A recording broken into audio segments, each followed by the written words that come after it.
Varicose వ్యాధితో బాధపడుతున్నారంట. తక్కువ ఖర్చుతో ట్రీట్మెంట్ కావాలి అనుకుంటే ఎవిస్ హాస్పిటల్ని సంప్రదించండి. నమస్తే రమగారు. నమస్తే జయ. రమగారు, సంతానలేమి సమస్యలు చాలా ఎక్కువగా కనిపిస్తున్నాయండి. చాలా మందిలో వింటున్నాం కూడా. ఓ పక్కన జనాభా ఎక్కువైపోయింది అనుకుంటాం మనం. ఆ, అలాగే పిల్లలు లేని వాళ్ళు కూడా ఎక్కువగానే ఉంటున్నారు. అవును. పెళ్ళి అవుతుంది, వెంటనే కన్సీవ్ అయిపోయే వాళ్ళు అయిపోతారు. తొందరగా అయిపోతుంది. కొంతమందికి ఎందుకు పాపం ట్రబుల్ ఇస్తుందో తెలియదు, ఎటువైపు సమస్య ఉందో అర్థం కాదు. డాక్టర్స్ దగ్గరికి వెళ్ళినా కూడా ఇద్దరికి బాగానే ఉందమ్మా చెప్పలేకపోతున్నాం, టైం రాలేదు. టైం రాలేదంటారు. ఇదివరకు ఇంత సమస్య ఉండేదండి, సంతానలేమి, పిల్లలు లేరు అనేది. తక్కువ రోగాలు ఎలా తక్కువ, ఇవి కూడా తక్కువేనేమో కదండి. అప్పుడు ఆరోగ్యంగా ఉండేవాళ్ళు. ఆడవాళ్ళకే ఏదైనా పీరియడ్ ఇష్యూస్ అవి రేర్గా ఉండేవి, చాలా తక్కువ. మగవాళ్ళల్లో సంతాన సాఫల్యం లేకపోవటం కూడా రేరే. ఎందుకంటే అసలు ఆ మాటే వచ్చేది కాదేమో. ఇప్పుడు అలా చెప్పచ్చో జనాలకి నచ్చుతుందో లేదో జయ, మగవాళ్ళ వస్త్ర విధానంలో కొంచెం తేడాలు ఉండేవి. పాత రోజుల్లో ఇలాంటి జీన్ ప్యాంట్లు, ఇక అండర్వేర్లు అవి ఉండేవి కాదు. ప్రధానమైనది ఏంటంటే కింద బాడీకి గాలాడుతూ ఉండాలని భారతీయ వస్త్రధారణ సంతానోత్పత్తికి సరిపడేది. మరి క్రమంగా మనం ఏం చేసాం, ప్యాంట్లు మొదలైనవి. మనకి బ్రిటిషర్స్ తోటే ప్యాంట్లు వచ్చినాయి అనుకో. క్రమంగా ప్యాంట్లలో 100 రకాల మోడల్స్, టైట్ జీన్స్, పొద్దుస్తమానం తెల్లవారి పొద్దున వేసుకుంటే అర్ధరాత్రి దాకా ఆ ప్యాంట్లు విప్పకపోవటం. మరి ఇన్నర్స్ ఎన్నో రకాలవి. అతివేడి వల్ల ఇవి స్పర్మ్ కౌంట్ తగ్గిపోతుందని చెప్పేస్తున్నారు ఆ మాట డాక్టర్లు కూడా. ఈ పిల్లలకి చంటి బిడ్డ, ఏడాది చంటి బిడ్డ ఇంతే ఉంటాడు బుజ్జిగా, వాడికో ప్యాంటు, బుడ్డాడికి ప్యాంటే, బుడ్డదానికి ప్యాంటే, అందరికీ ప్యాంట్లే, ఆడపిల్లలకి ప్యాంట్లే. ఈ బట్టలే సరైనవి కాదు. ఫస్ట్ మనకి బట్టలు, మనకి సంతాన సాఫల్యం సౌత్ ఇండియాలో చీరలు ప్రధానమైన వస్త్రాలుగా ఉండేవి.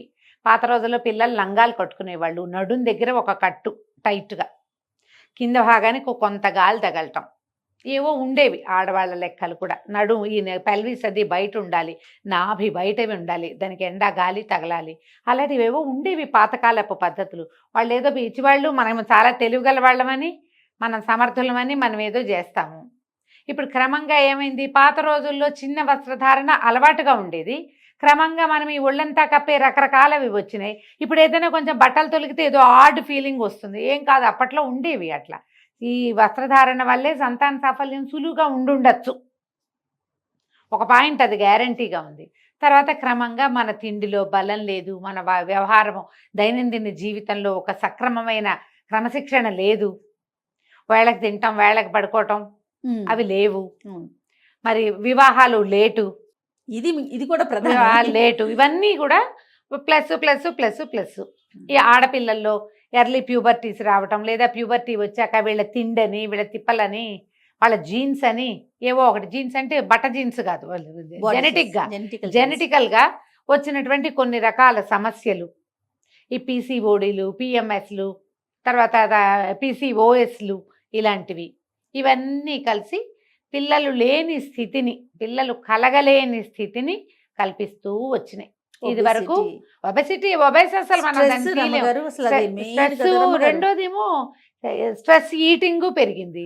మనం పిల్లలకి ఫీడ్ చేసేదే ఆ పాత రోజుల్లో నేను చెప్తానా, ఇంతంతలావు పిల్లలు, లడ్డు పిల్లలు ఉండేవాళ్ళు. వాళ్ళు కూడా తల్లిపాల పిల్లలుగానే ఉండేవాళ్ళు. పైపాల పిల్లలు కూడా ఇప్పట్లాగా 2 అవర్స్కి పెట్టాలి, 6వ నెల నుంచి బాదం పప్పులు పెట్టాలి, 6వ నెలలో అది పెట్టాం, 7వ నెలలో ఏం పెట్టాలి, ఈ గోల ఉండేది కాదమ్మా. పిల్లలు ఆకలిస్తే తల్లి పాలిచ్చేవాళ్ళు, ఏడిస్తే పాలిచ్చేవాళ్ళు. బాలానం రోదనం బలం అనేవాళ్ళు. మీరందరూ నా మీద ధ్వజం ఎత్తకండమ్మా, మీ అమ్మలు మిమ్మల్ని అటాగే పెంచారు, మీ పెంపకాలే పాడైనాయి. అంటే ఏంటి అమ్మగారు, ఏడిస్తేనే పాలివ్వాలా? ఈ పిల్లాడికి ఆకలేసి ఏడ్చినప్పుడు పాలిస్తే కడుపు నిండా తాగేస్తారు. నువ్వు టైం పెట్టుకుని పాలిచ్చావు అనుకో జయ, టైం పెట్టుకుంటావు, ఆ టైం ప్రకారం 2 గంటలకి ఏదో ఒకటి తోసేయాలి, వాడు అవి తిని లడ్డుగా అవుతాడు. ఇదే కదా పాయింట్. అవునా కాదా? అవునా? ఏ పిల్లలకైనా ఆకలికి సమయం ఉండాలి, ఇప్పుడు అది లేదు. పైగా 6-7 నెలల నుంచి ఏమిటో బలం బలం బలం బలం అని. తల్లిపాలు ఏ వయసు వరకు ఇచ్చేవారండి? 2 ఏళ్ళు 3 ఏళ్ళు కూడా ఇచ్చేవాళ్ళు జయ. ఏడాది 2 ఏళ్ళు, ఏడాది వెళ్ళాక అన్నం చేసేవాళ్ళు, అన్న ముహూర్తం పెట్టేవాళ్ళు. ఏడాది పోయినా కదా అసలు 11వ నెలలో అన్న ముహూర్తం. నార్త్ మనకి ఉత్తరాంధ్ర అంతా 11వ నెలే అన్న ముహూర్తం. అలాగే ఉండేదమ్మా ఇది వరకు. పాల మీదే ఆధారం, తల్లిపాలే. తల్లి శుభ్రంగా పనిచేసి జామని తినేది. అలా అనకూడదు, జామని పనిచేస్తూ శుభ్రంగా తినేవాళ్ళు. అప్పుడు తల్లి కూడా కొంచెం లావు శుభ్రంగా తగ్గేదేమో ఉంటుంది. కదండి. ఒళ్ళు తగ్గుతుంది. ఒళ్ళు ఈ తగ్గుతుంది. లోపల ఇంకో ప్రెగ్నెన్సీ రాకుండా ఉంటుంది ఈ పాలు ఉండటం వల్ల. బాగా ఎక్కువ పాలు పిల్లని చూసుకోవటం సరిపోయేది. అలా ఉండేది విధానం. మనం మెల్లిగా ఇప్పుడు ఇది తప్పు అది కరెక్టు అని కాదు జయ. కాలంతో పాటు అన్నీ మారినాయి. అన్నిటితో పాటు మన ఆరోగ్యాలు కూడా మారిపోయినాయి. ఇది వరకటి పద్ధతి వేరు. ఆకలేస్తే పాలు ఇచ్చిన పద్ధతి వేరు. టైం పెట్టుకుని నువ్వు గంట గంటకి అరగంటకి దాహమని, వాడికి నిద్రని, అదని ఇదని బలమని వాళ్ళెవరో చెప్పారని, యూట్యూబ్లో ఎవరో చెప్పారని, ఇన్స్టాలో అక్కయ్యలు చెప్పాయని పోసేస్తూ ఉంటే అవి ఆరోగ్యానికి ఎంత ప్లస్సో అనారోగ్యానికి కూడా అంతే ప్లస్. ఇండైజేషన్ వన్స్ స్టార్ట్ అయ్యిందా పిల్లలు దగ్గుతూనే ఉంటారు. ఫ్లమ్ అట్లా నోట్లోంచి వస్తూనే ఉంటుంది. జిగురుగా ఉంటుంది. విసుగ్గా ఉంటారు పిల్లలు. క్రాంకీగా ఉంటారు. మందకొడిగా అయిపోతారు. నిద్రపోనివ్వరు. ఎంతసేపు తిండి పెట్టే ప్రోగ్రామ్ని తగ్గించుకోండి. బేసిక్ ఆహారం ఇవ్వండి పిల్లలకి. వాడు జీవన క్రియలు ఫాస్ట్ అయిన కొద్దీ వాడంతటి వాడు గ్రాప్ చేసుకుని తింటాడు. నువ్వేం తింటే అది లాక్కుంటాడు వాడు. మనం తినేది పెట్టచ్చు పిల్లలకి. ప్రత్యేకంగా అదేదో రైస్ వండి ఇవేవో అన్ని బాగా ఇవి వేసి ఏమిటది నవధాన్యాలు వేసి పెట్టడం, తర్వాత ఏమో డ్రై ఫ్రూట్స్, నట్స్. మీరు తిన్నారా చిన్నప్పుడు? అందుకే మేము బాగా లేవని మీకు అనిపిస్తోందా? మీరు పిల్లల్ని కనేశారు. మీ పిల్లల్ని కనగలుగుతారో లేదో ఆలోచించుకోండి. హెల్దీ అంటే చబ్బీ అని ఒక ఫీలింగ్ కాదు. హెల్దీ అంటే వేళకి లేవడం, పడుకోవటం, ఏడవకుండా ఆడుకోవటం, గబగబా అన్నీ ఏమంటారు మన మైల్ స్టోన్స్ చకచకా మీట్ అవ్వటం. సన్నగా ఉన్న వాడు ఆట వాడు ఆడుకుంటూ ఈ అని నసగా లేకుండా ఉంటే వాడు హెల్దీయే. ఇంతలా ఉండి ఎప్పుడు తిండి తింటూ ఎప్పుడు నసగా ఏడుస్తూ రాత్రిళ్ళు నిద్రపోకపోతే వాడి చబ్బీ వల్ల పాపం పసివాడు అన్యాయం అయిపోతాడమ్మా. వీళ్ళు రేపటి రోజున పేరెంట్స్ కాలేకపోతారు. కాలేకపోవచ్చు. అదొక అవకాశం ఉంది. చిన్నప్పుడు మన పిల్లలకి మనం పెట్టే ఆహారం, మన అలవాట్ల వల్ల రేపటి రోజున వాళ్ళ ఫ్యూచర్ లో వాళ్ళ ఇబ్బందిని ఇప్పుడు నేను కొంతమంది పీడియాట్రిషియన్లవి, తర్వాత ఏమో డాక్టర్లవి, గైనకాలజిస్ట్ వీడియోలు చూస్తుంటే చిన్నవి ఈ బొట్లొద్దు, కాటికలొద్దు, సున్నిపిండొద్దు, నూనె వద్దు, స్నానం వద్దు, తిండొద్దని చెప్పండి అమ్మా తల్లులు. అతి తిండి పెట్టొద్దని చెప్పచ్చు కదా డాక్టర్లు. అమితంగా తిండి పెట్టకండి. డబ్బాలు కొనుక్కొచ్చి పెట్టేయకండి. నార్మల్ ఫుడ్ పెట్టండి. బేసిక్ ఫుడ్ ఇవ్వండి పిల్లలకి అని చెబితే బాగుంటుంది. బొట్లు పెట్టుకోవద్దు. సుపాత రోజుల నుంచి వచ్చే ఏ విధానము వద్దు. పోని మంచిదే. అవన్నీ ఏవో ఎలాగో తయారవుతాయి. వాటిలో టాక్సిన్స్ ఉండొచ్చు, హైజీన్గా ఉండకపోవచ్చు. నేను అక్షరాలా ఒప్పుకుంటాను. నేనే ఒక్క మాట కూడా నేను కాదన్నా. ఎవరు మాత్రం కాదంటారు జయ చెప్పు? అతిగా తిండి పెట్టద్దు అని దయచేసి డాక్టర్ అమ్మలు, డాక్టర్ నాన్నగారులు, డాక్టర్ గారులు అందరూ కనుక ఇన్స్టాలో రీల్స్ పెడుతుంటే పిల్లలకి ఓవర్ ఫీడింగ్ చేయకండి. ఈ ఓవర్ ఫీడింగు నీకు చంటెప్పటి నుంచి మొదలైంది, పెద్దయ్యాక అవుతుంది. మనం హెల్దీ అని తింటాం, సరదాకని తింటాం. ఇవన్నీ కూడా మనకి ఈ యూటిరస్ మీద పనిచేయచ్చు. చిన్నప్పుడు మనం పెట్టే ఆహారమే వాళ్ళకి పెద్ద అయ్యాక దాని మీద పనిచేస్తుంది. ఇప్పుడు లేటెస్ట్ అంటే వీళ్ళంతా ఒక 30 ఏళ్ల క్రితం పుట్టిన వాళ్లే కదమ్మా. ఇప్పుడు సంతానాలు ఏమంటే వీళ్ళు 50 ఏళ్ల వాళ్ళు కాదు, నా వయసు వాళ్ళు కాదుగా. చిన్నపిల్లలు ఎర్లీ 30s, లేట్ 30s లేదా లేట్ 20s. వీళ్ళందరూ కూడా జంక్ ఫుడ్స్కి అలవాటు పడిన వాళ్ళు. పాపం ఇదొక ప్రాబ్లం. ఇప్పుడు సంతానం కావాలి అని అనుకుంటే హెల్దీ లివింగ్లోకి వెళ్ళండి. జంక్ ఫుడ్ ఎత్తేయండి. మనం అందరం మానేస్తే వీళ్ళు వ్యాపారం ఎలా అని బాధపడకండి. వాళ్ళు మంచి వ్యాపారం ఇంకోటి చేసుకుంటారు, హెల్దీ ఫుడ్స్ అమ్ముతారు వాళ్ళు కూడా. జంక్ ఫుడ్ మానేసి ఎక్సర్సైజ్ పెంచి, పని పెంచి, స్ట్రెస్ తగ్గించుకుని ఇవి చేస్తే సంతాన సాఫల్యం వస్తుంది. ఇవన్నీ డాక్టర్లు చెప్పేవే జయ. మనం ఊపుసిపోక ఇవి మాట్లాడుతున్నాం. దీంతో పాటు జాతకరీత్యా కూడా కొన్ని రకాల సమస్యల వల్ల సంతానం కలగదు. ఒకటి కొన్ని పితృదోషాలు, ఫ్యామిలీలో ఏమైనా శాపాలు అలాంటివి ఉంటే కలగరట ఇలా చెప్తారు. తర్వాత మన గ్రహాలు అవి సరిగ్గా లేకపోతే వాటి వల్ల కూడా. ఇప్పుడు IVF 5 సార్లు ట్రై చేసి కుదరని వాళ్ళు కూడా కనపడతారు కదా. IVF ఉంది, చిటుక్కుని అయిపోయిన వాళ్ళకి అయిపోతుంది. వాళ్ళకి ఏముంది జాతకంలో కొంతకాలం సంతానం లేకుండా సఫర్ అయ్యి సంతానం పొందే కష్టం మీద పొందే అవకాశం వాళ్ళ జాతకంలో ఉంది.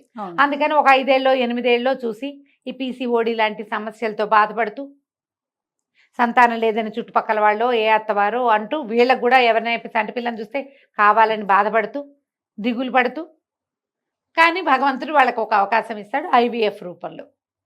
అవ్వచ్చు, ఇంకా ఉన్నాయి కదా ఐవీఎఫ్తో పాటు ఇంకా 3-4 పద్ధతులు ఉన్నాయి. కుదరచ్చు. కొంతమందికి అలా చేసినా కూడా కుదరదు. ఓ పిల్లకి సక్సెస్ అవుతుంది, ఒకసారి సక్సెస్ అవుతుంది, మళ్ళీ ట్రై చేస్తే కాకపోవచ్చు. దీనికి బహుశా జాతకరీత్యా కారణాలు ఉండుండొచ్చు. అయితే ఇప్పుడు మేము జాతకాలు చూపించుకో మాకు అలవాట్లేదు ఇలాంటివి చెప్తారు అంటే ఉండుండొచ్చు.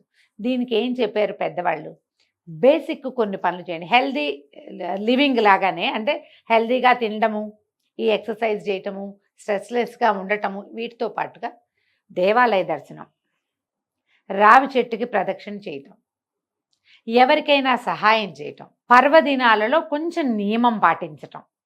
పర్వదినం ఈ పర్వదినంలో ఏం చేయాలో అది చేయటం. అక్కర్లేని సినిమాలు ఏం చేయక్కర్లా, టీవీలో చూసేయక్కర్లా. మన పద్ధతి ప్రకారం మన ఇళ్లలో ఏ విధానం పాటిస్తారో అవి పాటిస్తే అప్పుడు మనకి ఈ గ్రహ దోషాలు కొంచెం సద్దుమణుగుతాయి. దీంతో పాటు గోసేవ లాంటిది, ఎక్కడైనా అన్నదానం చేయటం, గోసేవ చేయటం. ఆవులకి ఏమైనా పెట్టండి అనగానే పొలోమని ఇన్నేసి రొట్టెలు పెట్టేస్తారు కొన్ని గోశాలలో చేయ. నేను ఇక్కడ మీ ఇంటి దగ్గరే, మీ ఇంటికి వెళ్ళేదారిలో జీటీఎస్ కాలనీ టెంపుల్ ఉందా, ఆ టెంపుల్లో నేను ఉలవలు పట్టుకెళ్ళా. నేను చేసిందే చెప్తున్నా. మేము గొడ్లకి ఉలవలు పెట్టే పద్ధతి మా ఇళ్లలో ఉంది. మేము మా దగ్గరే ఉన్నాయి కదా ఆవులు, 15-18 పెద్ద పెద్ద ఆవులే ఉండేవి మా. గేదెలు చాలా ఉండేవి, చిట్టుకుడురంతా గేదెలే. అన్నయ్య తర్వాత ఆవులు కూడా పెట్టుకున్నాడు. గోశాలలు పెడితే వీటికి గొడ్డుకి ఉలవలు కానీ, తర్వాత తవుడు చిట్టు పెడతాం మన వైపు, తెలగపిండి పెడతాము. అవును, తెలగపిండి అంటే నువ్వుల మీద నుంచి వచ్చిందే కదా. కొబ్బరి చెక్క పెడతాం, అంటే కొబ్బరి నూనె తీసేసాక అది పెడతారు. కొబ్బరి ముక్కలు పెడతాం, అరటిపళ్ళు పెడతాం, కూర చెక్కులు పెడతాం. తర్వాత రోజు బియ్యం కడుగుతాం కదా, ఆ కుడితి అది ఇస్తాం. అది తెచ్చి అందులోనే వేస్తే ఆవులు అవి గేదెలు తినేసేవి.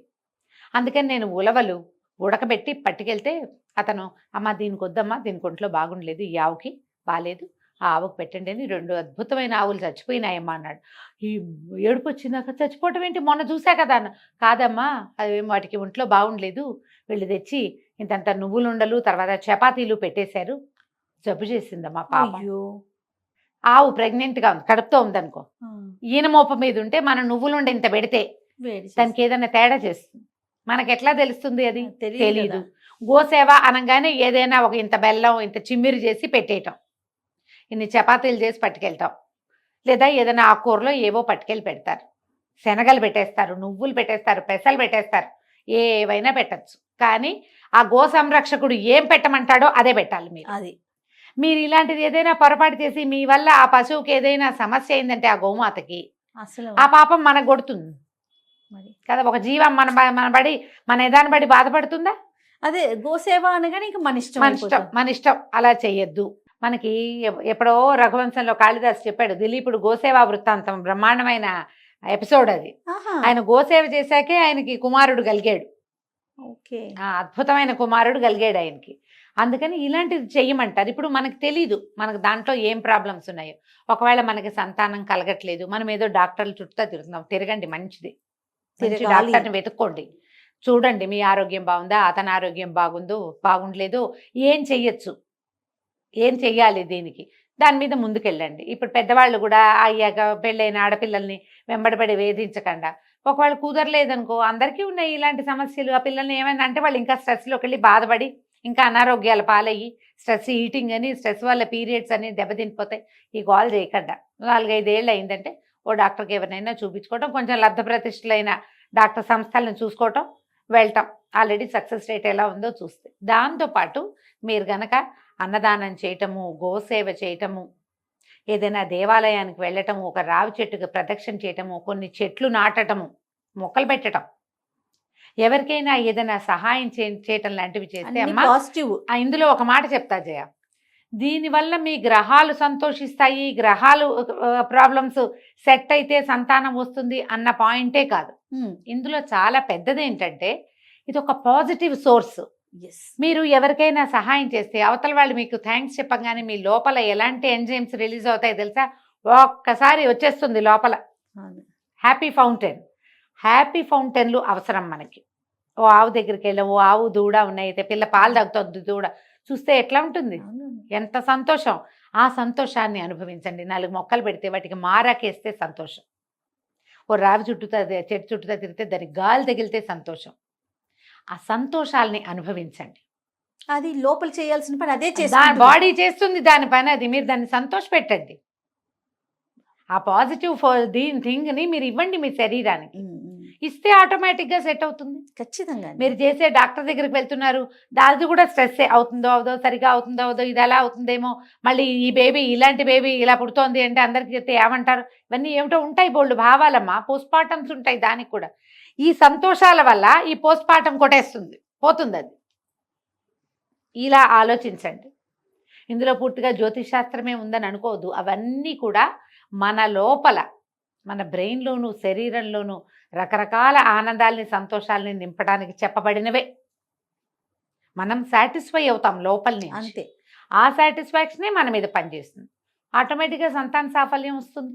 ఖచ్చితంగా. పోనీ రాలేదు అసలు అలా అనుకుందాం ఈ మాట కూడా, కానీ మీకు సంతోషం ఉంటుంది కదా, దాన్నైనా అనుభవించండి. కృంగుబాటు ఉండదు కదా ఆ, కుంగుబాటు ఉండదు, కుంగుబాటు ఉండదు. జీవితం హ్యాపీగా వెళ్తుంది. మీరు ఇన్ని రకాల సేవలు చేస్తుంటే బ్రహ్మాండంగా వెళ్తారు.